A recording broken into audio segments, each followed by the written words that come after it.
I'm Rachel Monroe, 34 years old, and the day my grandfather's will was read. I sat in a mahogany-paneled room while my parents smiled like they'd won something.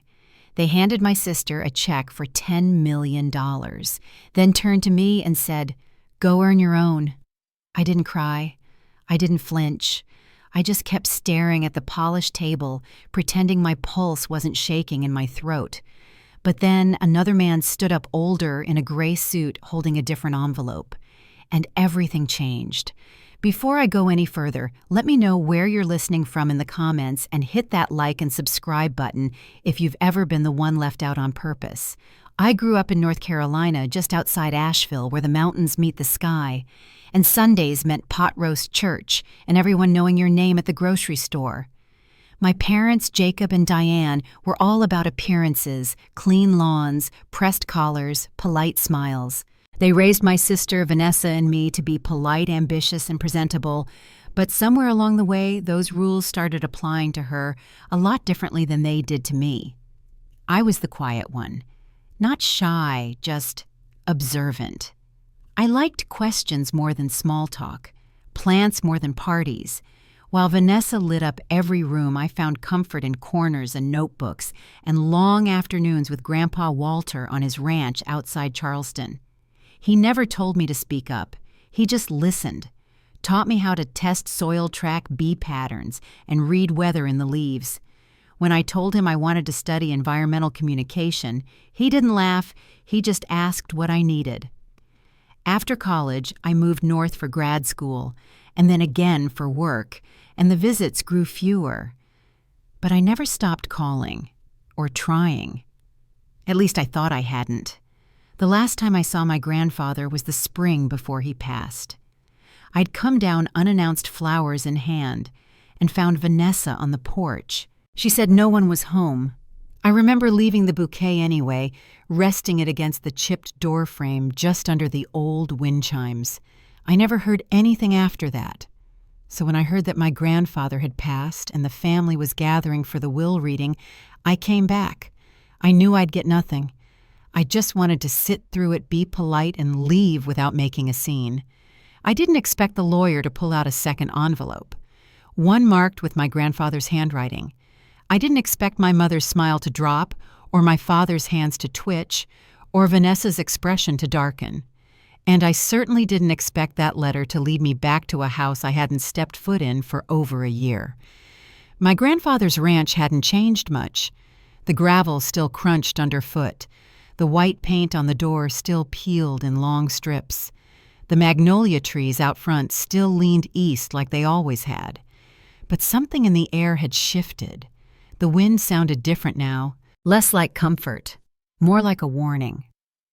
And when the door finally opened and I saw my grandmother's face, arms crossed, tight, jaw clenched, eyes hard, I realized I wasn't just walking into a house filled with memories. I was walking straight into the middle of something else, something I hadn't seen coming. The door opened with a slow creak. My grandmother stood in the doorway, arms crossed tight over her chest. She didn't smile, didn't step aside, just stared. "So you finally decided to show up." Her voice hadn't changed, still sharp, still steady. I waited, thinking she might soften. She didn't. I stepped forward, careful not to rush. "Grandma," I said quietly, "I didn't know. They told me you were too busy, that you didn't want to see me, that you had moved on." She didn't blink. "Your grandfather called for you, Rachel. Every day, right up until the end." My throat tightened. "That's not true," I said. "I tried. I called. I came by back in March. Vanessa was here. She told me no one was home." Her eyes narrowed. "We were here. We never left." I stood there, caught between the porch and the woman who used to braid my hair every summer afternoon. She didn't speak again, just turned and walked inside, slow but firm. I followed. The house felt smaller than I remembered, dimmer. The air hung heavy like it hadn't moved in months. She came back carrying a small, worn leather notepad. "This is the number your grandfather kept calling," she said, handing it to me. I looked down at the blocky handwriting neat with a slight lean to the right. I knew it instantly. I read the digits twice, then a third time. "Grandma, this isn't my number, not even close. I've had the same one since college." Her brow furrowed. She sat down slowly, like something in her legs gave out. "They told us you changed it," she said, "that you didn't want to be found, that you were ashamed of us." I backed up a step, bracing myself against the wall. "They lied to you," I whispered. "They didn't want me to know he was sick. They didn't want me here." She looked at me, eyes searching mine, and something flickered there. Her voice broke a little. "They told me the funeral was at noon." I continued. "I got to the church. It was empty." Her hand tightened around the armrest. "It was at 9, she said softly. "They told everyone you didn't show, that you didn't care." I closed my eyes just for a second. I felt it deep in my chest, a weight I didn't know I was still carrying. "I would never have missed it," I said. "Never." We sat in silence for a long time after that. Just the ticking of the old clock on the mantel and the occasional groan of wood shifting in the floorboards. The wind outside kicked up brushing leaves against the windows. Eventually Grandma stood.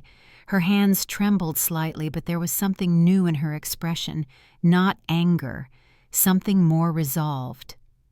"I'm calling them," she said. "Calling who?" She didn't answer. She walked to the kitchen and reached for the rotary phone mounted on the wall. The same one Grandpa had insisted on keeping even when they offered him a cell phone for Christmas. She turned the dial one number at a time, each click slow, deliberate. Her voice changed when the line picked up cold-clipped. "Betty, I need you, Jacob and Vanessa here, now." I could hear the muffled response through the receiver. "No," Grandma said firmly. "It can't wait. Be here in an hour." Then she hung up. "No goodbye." She turned to me. "The lawyer's on his way too." I just stared at her. "Your grandfather," she said, "he left instructions. Some things he wanted shared only with everyone present. So that's exactly what we're going to do." I didn't say anything. I just nodded and sat down at the small kitchen table. The wood still had that smooth edge from years of elbows and coffee mugs. I traced my fingers along it, remembering the way Grandpa used to sit there each morning reading articles I mailed him from school. The same table where I once showed him a binder filled with notes on plant communication, and he nodded like it was the most important thing he'd seen all week. Everything in the kitchen looked the same. The floral curtains, the humming refrigerator, but the stillness had changed. The house felt like it was waiting for something. When the doorbell rang, Grandma's hand rested gently on my shoulder. "Stay here," she said. "I'll call you when it's time." I heard the front door open, then voices. "Oh, it still smells the same in here," my mother said, in that too sweet tone she used when company was around. My father's voice followed, calm and clipped. "I thought this was handled." Then Vanessa's sigh. "This couldn't wait until after probate silence." And then Grandma's voice, colder than I had ever heard it. "Please sit. Mr. Harold Keene is on his way. He'll be reading Walter's final instructions." I stayed in the kitchen listening to footsteps and shuffling chairs. They didn't know I was there, not yet. The front door opened again and another voice entered, steady, measured. "This won't take long," he said, "but it must be done properly." Then I heard my name. "Rachel, come in now." I stood. My palms were damp. I stepped into the living room and saw all three of them turn toward me. My mother's smile faltered. My father blinked. Vanessa froze. They looked like they'd seen a ghost. Grandma gestured to the armchair across from them. I walked slowly, sat down, kept my back straight. I didn't speak. Neither did they. Mr. Keene opened a large envelope from his briefcase. This, he said, is the last will and testament of Walter James Monroe. He began reading. To my wife, Margaret Monroe, I leave the ranch, the house, and sufficient funds for her care. She knows how to find the rest. Grandma didn't react. Then he turned the page.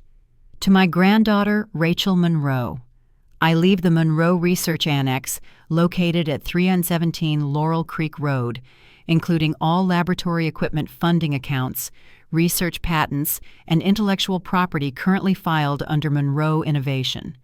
I heard a gasp. Not mine. My mother's head whipped toward Vanessa. Mr. Keene continued, voice steady. And the remainder of my estate financial holdings, retirement funds, and stock investments shall be divided equally between my two granddaughters, Rachel and Vanessa Monroe. Vanessa pushed back from the table. Her chair scraped hard against the floor. What? She snapped. You gave her the annex, the whole facility. That's insane. She looked at our parents. Her hands were shaking. You told me? You said it would all be mine. If I just kept visiting, if I played nice, if I smiled. You promised. Neither of them answered.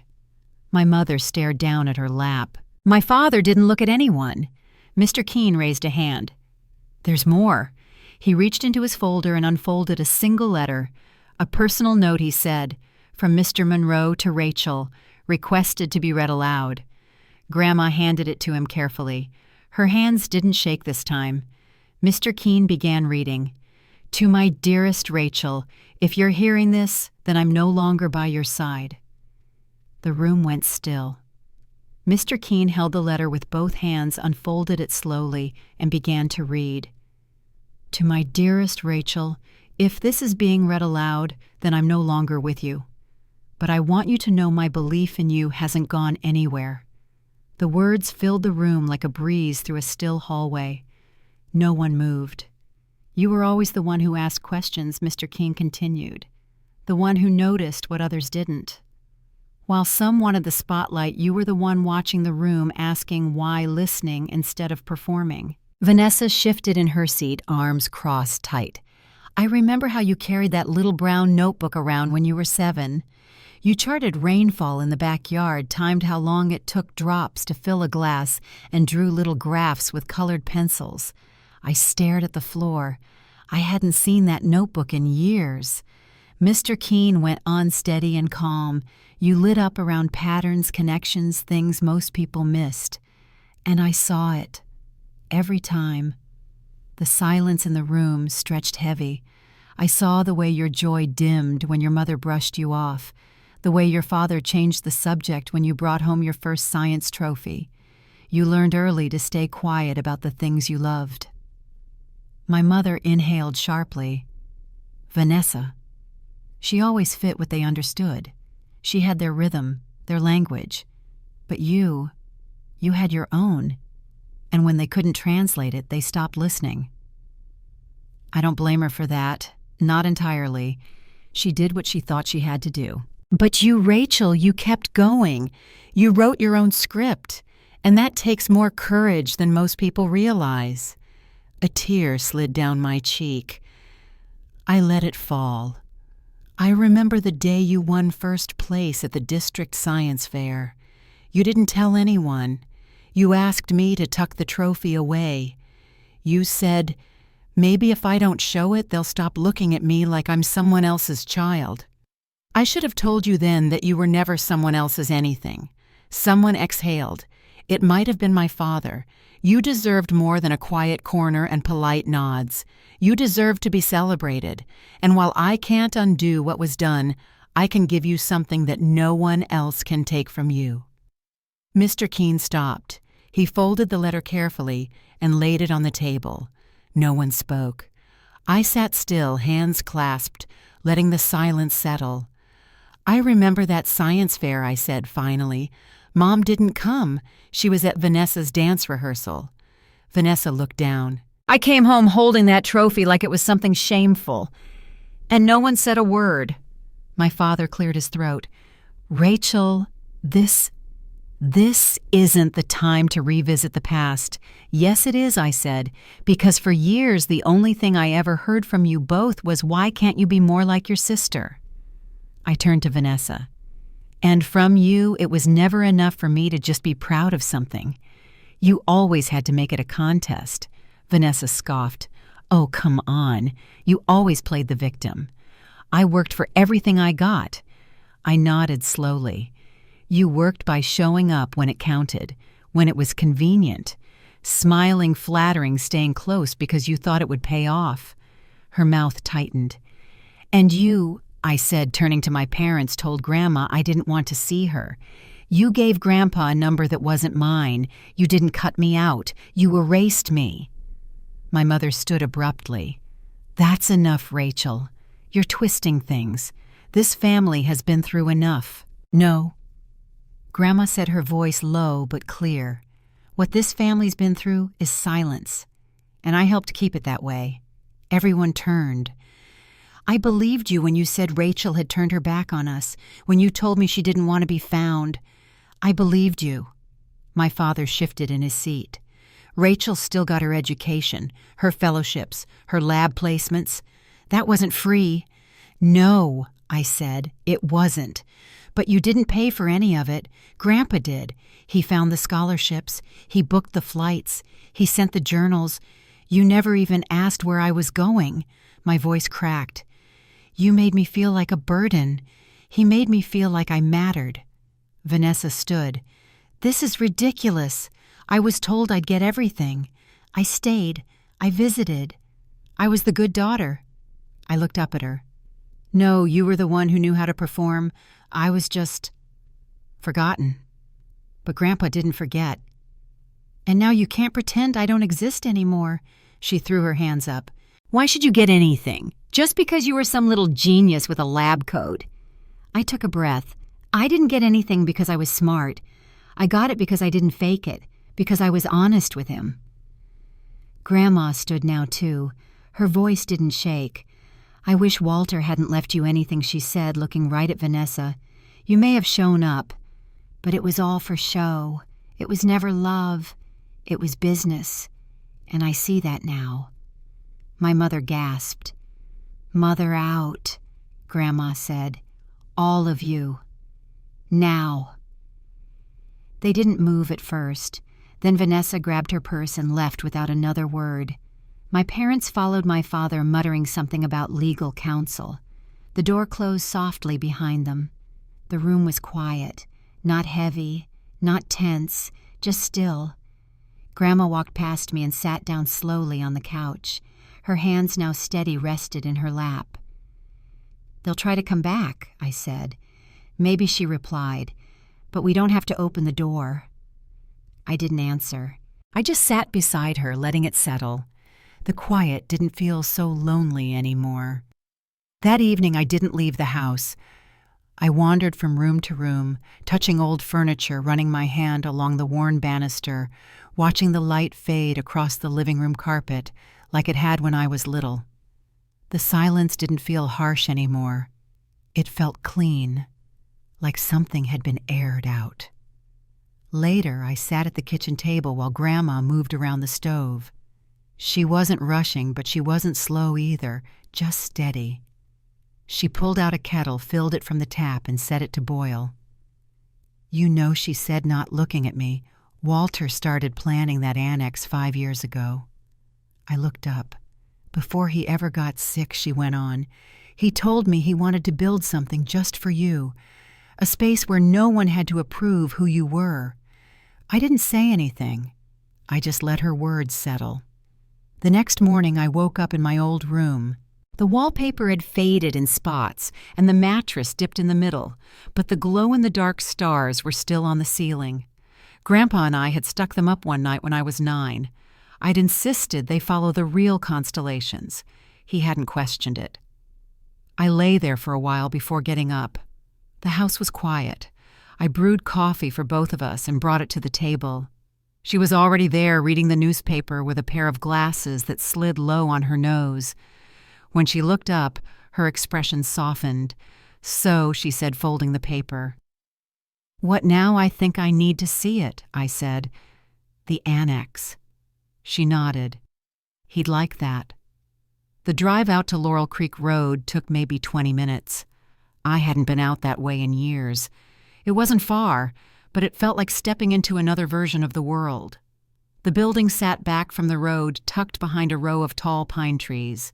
From the outside, it looked like an old converted barn, broad beams, weathered siding, and a tin roof that caught the sun just right. But when I pulled open the double doors, everything changed. Light flooded the space from tall glass panels on the east wall. The floor gleamed. Lab tables were set up in long, even rows. Microscopes, data tablets, even a brand new centrifuge still wrapped in protective plastic. Shelves lined one wall, each box labeled with my name. In the middle of the room, on a smooth wooden workbench, sat a notebook. Brown leather cover, frayed spine. I walked toward it slowly. It was mine. The same one I thought I lost during college. The one with torn pages, messy diagrams, and little hand-drawn charts of honeybee communication patterns. I picked it up and ran my hand over the cover. Grandpa hadn't just saved it. He'd placed it there on purpose. I stayed in the annex for a while that day, opening cabinets, checking equipment, walking through the rooms one at a time. The greenhouse wing smelled faintly of soil and glass cleaner. There were whiteboards, already installed boxes of supplies, stacked neatly in the corner.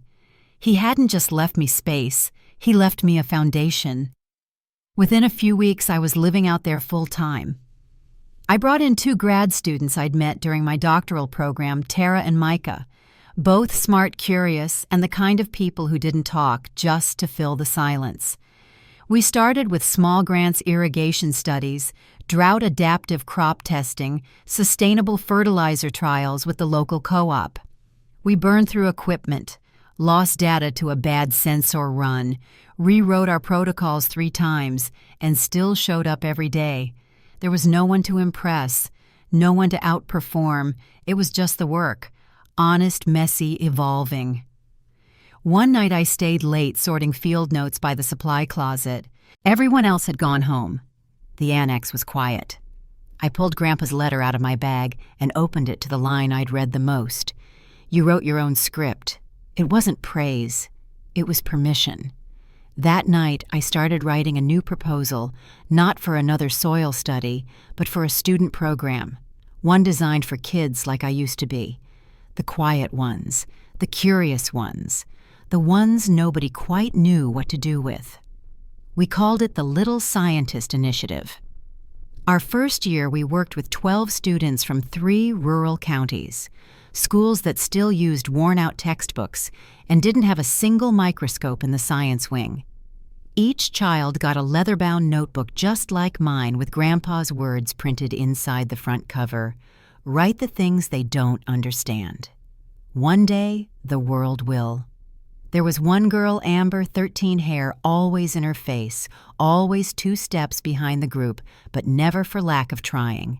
She brought me a stack of pages one afternoon, full of bee observations she'd written on her own time. Her grammar was scattered, her calculations were rough, but her thinking was clear. "You read it?" She asked me barely above a whisper. I nodded. Of course I did. She just stood there, notebook pressed to her chest, like it was something alive. That was the moment I knew we were doing more than science. We were building something else, something worth keeping. The day the rejection email came in the annex was quiet. Tara had gone home early. Micah was off-site collecting field data. I was alone in the main lab, sitting on the floor with my back against the storage closet door, surrounded by printouts, uncapped markers, and a half-empty cup of cold coffee. We'd spent months preparing that grant proposal and expansion plan for soil resiliency testing across 2 neighboring states. I had let myself believe we had a chance, but the email was clear. "We appreciate your submission. At this time, your proposal does not meet funding criteria." I closed my laptop and leaned my head back against the wall. The lights hummed overhead, dim and steady. I reached into my bag and pulled out Grandpa's letter. The paper was soft now, worn at the creases. I found the line I knew by heart and read it aloud just under my breath. "You wrote your own script." That night, I stayed until well past midnight. I rewrote the program outline, not for another research trial, but for something more direct. Something that had already started to grow in the quiet corners of our work. A program for students, not just the science fair winners or the straight-A kids, but the ones no one ever noticed. We named it Little Scientist Initiative Year 2. We reached out to school counselors, youth programs, and public libraries. We partnered with small-town teachers who hadn't had a full science budget in over a decade. We asked one simple question. Do you know a student who's curious but overlooked? Our second year, we had 24 students. The year after that, 47. We built them kits, simple tools, starter supplies, magnifiers, seed trays, water test strips, and sent them out with instructions written in plain language. No jargon, no pressure, just questions, prompts, blank pages.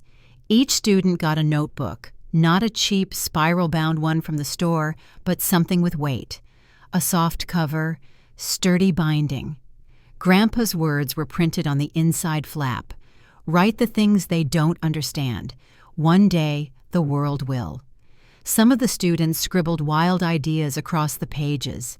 Some drew diagrams. Some filled their notebooks with taped leaves, soil samples, photos. But they all came back with something. The annex changed with them. We cleared space in the west wing for student displays. We added an observation window in the greenhouse.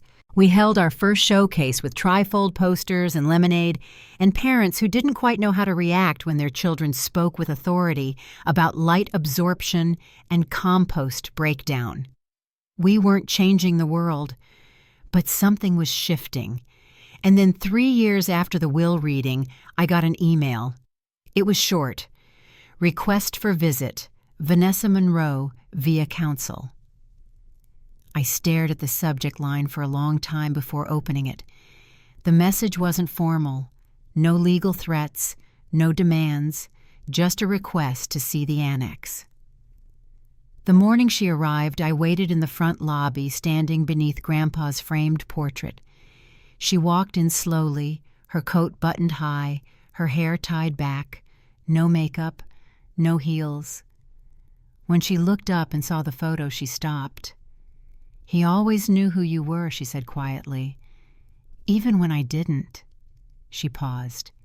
"Especially when I didn't." She didn't ask for a seat, didn't offer excuses. "I'd like to see it," she said. "The lab, the program, what you've done." I gave her the tour. She walked beside me through every room, the student wing, the greenhouse, the research corridors. She asked questions, not many, but real ones. How do you fund this? What's this for? Do the students get to keep their kits? When we stepped outside to the community garden, she stopped. Children were moving between rows of lettuce and wildflowers. A mother knelt beside her son, showing him how to gently pull weeds without disturbing the roots. A father used one of our field kits to check moisture levels in a raised bed. Vanessa watched all of it in silence. When she finally turned to me, her voice cracked just slightly. "I don't expect you to forgive me." I didn't respond. I just wanted to see what he built for you, and what you built with it. Her hands fidgeted, tugging at her sleeves. She didn't cry, but she didn't rush away either. I let her stay. No speeches. No questions, just space. A few months later, she asked if she could volunteer for the summer youth camp. She didn't come in as Vanessa Monroe family member. She came in as Coach V. She helped the students prepare for presentations, how to stand steady, how to explain their findings in simple language. She didn't talk about herself, just focused on them. At the end of that first summer, she handed me a folder. "I put together a communication guide," she said, "for the kids who get nervous. Might help." I opened it later that night. It wasn't perfect. Some of the pages were uneven, a few examples too advanced. But the tone was careful, the language kind. It was the first time I saw something in her that didn't feel like performance. We still don't talk much. No long conversations, no rehashing of the past. But she shows up now, twice a year, quiet, reliable, and sometimes that's enough. It's been 6 years since the day that will was read. 6 years since my parents walked out of Grandma's living room with nothing but their coats and excuses. 6 years since Vanessa's voice cracked in disbelief, and the letter my grandfather wrote changed the shape of my world. I haven't heard from my parents since. Every now and then, their names pop up once in a financial magazine article about early retirement communities in Florida, once in a forwarded press release for a charity gala they sponsored. I don't read them. I just glance at the subject line, then delete the email. The annex, though, that's a different story. What started as one refurbished barn off Laurel Creek is now a full campus, 4 labs, 3 greenhouses, a working compost testing field, and over 60 acres of crop trials. The community garden we started 3 years ago now supplies food for over 200 families across 3 counties. We developed drought-resistant seed strains that can thrive in heat-heavy zones. We partnered with schools and farming cooperatives from Georgia to Tennessee. A university in Kenya reached out last year to collaborate on climate resilience testing. Brazil followed 6 months later. And then just last month I stood on a stage in San Francisco wearing a navy blue suit and Grandpa's pocket watch in my jacket. I accepted a national grant for agricultural innovation. The lights were warm, not harsh. I didn't flinch. I didn't look down. And when I stepped off that stage, I felt something settle in me. Not pride, not relief, just quiet. When I got back to Charleston, the first thing I did was place the watch back on my desk. It sits near the east-facing window in my office at the annex where the morning sun hits just right.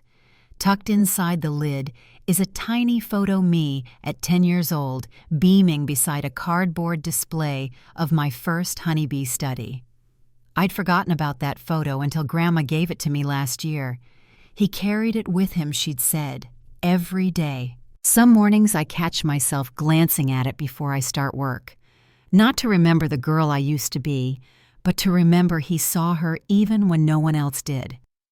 I don't talk to him out loud, but sometimes when a student wins a scholarship, or we get news that one of our seed prototypes held up through a hard drought, I'll pause in that quiet office and let the silence carry the moment, the way he used to. He never let me disappear. Not really, and now I understand why. Legacy isn't about plaques or ceremonies. It's about anchors.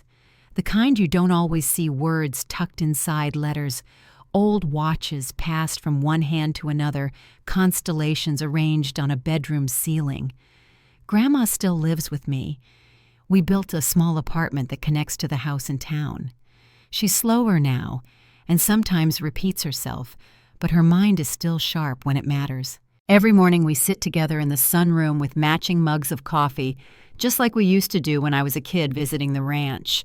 She tells me stories about Grandpa, ones I never heard before, like how he once planted a tree just so he could propose beside it, how he believed that soil, if treated kindly, could hold memory, how he never doubted not once that I would come back. And maybe he was right. Maybe I needed the distance to understand what coming back could mean. Some evenings after the campus quiets down, I walk the full length of the annex property, past the solar irrigation test beds, through the student learning garden, all the way to the old wood bench Grandpa built himself long before any of this existed. From there, the view stretches across the fields. I can see the rows of cover crops, the far-off outline of the greenhouse domes, and on a clear night, the stars coming out overhead. Not the plastic ones I stuck to the ceiling when I was 9, the real ones. But they still remind me of her, that girl with the notebook and the quiet questions. The one who never quite fit the script. the one who kept asking why, even when no one cared to answer. And now in this field that didn't exist before her, I swear I can hear his voice again when the wind moves just right through the trees. Write the things they don't understand. One day the world will. And now it does. It was late fall when the letter arrived, a certified envelope from a law office in Jacksonville. I recognized the name my parents' attorney from back when the estate was still being contested. I didn't open it right away. It sat on my desk for 3 days before I finally sliced it open with a letter opener Grandpa had given me years ago, the one with the worn wooden handle and brass tip. Inside was a formal notice my parents were pursuing legal grounds to challenge the annex transfer. No surprise. But what caught me was the tone reserved, not aggressive. And the second paragraph made it clear their motion had been denied, twice. That was the last attempt. They haven't tried again since. For the first time in my adult life, I felt something close to peace, not because they gave up, but because I no longer cared what they wanted from me. Their version of family had always been something I was expected to perform.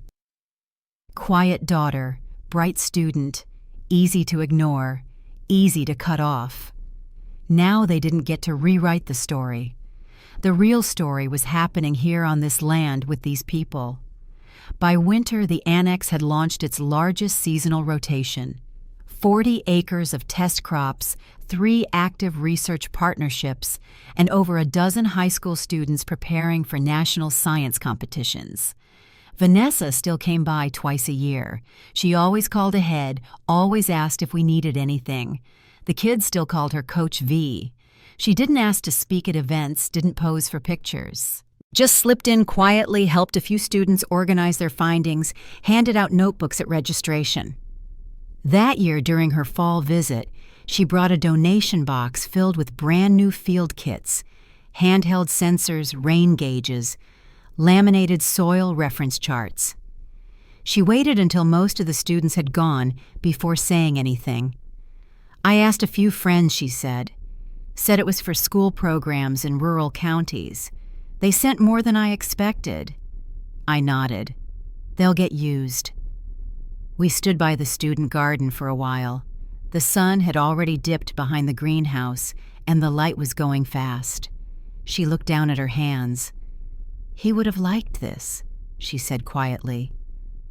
All of it. I didn't answer. I didn't need to. Later that night after she left, I stayed back and walked the rows. The cold had started settling in, but the garden still held color, winter greens, root crops, late blooming herbs. I stopped at the row where we'd planted wildflowers the first year. We hadn't expected them to last, but they did. A few yards away, a student-built irrigation prototype was still holding pressure. One of our younger campers, Jamari, age 12, had helped design the base. He'd written in his notebook, "It doesn't need to be perfect. It just has to keep trying." The next morning, I found that same line scrawled in red pen on the student chalkboard wall. No one claimed it, but someone had written it large enough to read from across the annex. That week, we received news that one of our first Little Scientist students, Amber, had been accepted into a full scholarship program at a major university in Oregon. She sent us a photo of her acceptance letter. Then a second photo, her original bee observation notebook, still taped at the corners, still marked up with notes from her 13-year-old handwriting. It's framed now in the student wing. A month later, the mayor's office in Charleston reached out. They were putting together a local innovation spotlight and asked if they could feature the annex in the campaign. I said yes, but only if we could include student voices. I sent over 5 names and insisted the segment include footage from the field classrooms. No one needed to see me. They needed to see the work. The segment aired in February. The feedback poured in mostly from other districts. Teachers, retired farmers, single parents, asking how they could bring something like this to their town. It wasn't flashy, but it was real. One of the younger students, Maribel, brought me a clipping from her grandmother's TV guide. She had circled the title Growing Science, A Local Legacy. Maribel handed it to me with a smile. "You're famous now." I laughed. "Only if you count public television at 6:30 on a Tuesday." But later, when I tucked that clipping into my notebook, I thought of something Grandpa once said to me in passing. "We don't build things to be seen. We build them to be used." He was right. And now that use, those hands in the soil, those questions on the page, those kids standing taller at the end of each camp, it was more powerful than any courtroom, any check, any apology that had never come. I hadn't needed my family to come back around. But somehow watching Vanessa lean into the work, not with regret, not with explanation, just with effort, had shifted something. She never asked for forgiveness, but she gave what she could. And maybe in a way I hadn't expected that was enough.